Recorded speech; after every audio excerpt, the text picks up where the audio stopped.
Hello everyone, welcome to our channel. ఈరోజు మన వీడియోలో కిచెన్లో యూస్ చేసే కొన్ని సెంటెన్సెస్ని ఏ విధంగా చెప్పాలో ఈ వీడియోలో చూద్దాం.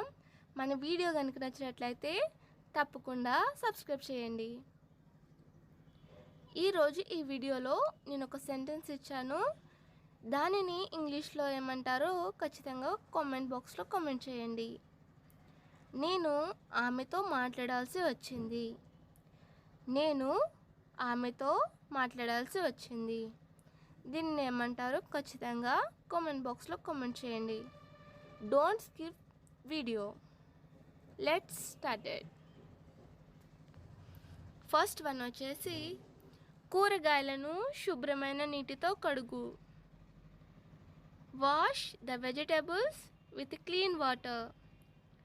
Wash the vegetables with clean water. బంగాళదుంపలను తొక్కతీసి నీటిలో వెయ్యి. బంగాళదుంపలను తొక్కతీసి నీటిలో వెయ్యి. Peel the potatoes and put them in water. Peel the potatoes and put them in water. కూరగాయలను చిన్న ముక్కలుగా కొయ్యి. Chop the vegetables into small pieces. Chop the vegetables into small pieces. కూరని ఇంకొంచెం సేపు ఉడకనివ్వు. Let the curry cook for some more time. Let the curry cook for some more time. కోసిన కూరగాయలను తాలింపులో కలపండి. కోసిన కూరగాయలను తాలింపులో కలపండి. Add the chopped vegetables into tempering.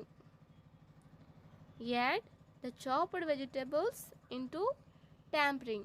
Tempering means తాలింపు అని అర్థం.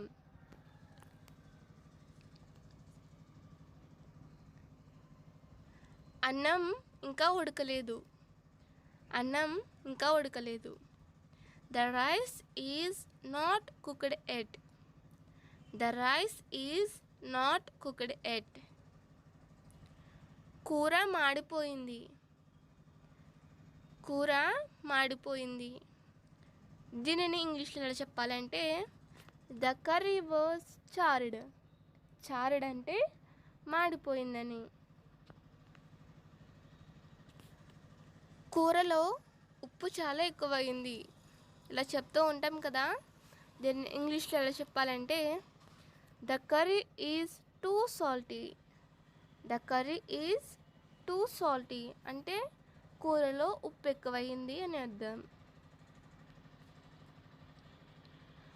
కూర చాలా కారంగా ఉంది. కూర చాలా కారంగా ఉంది.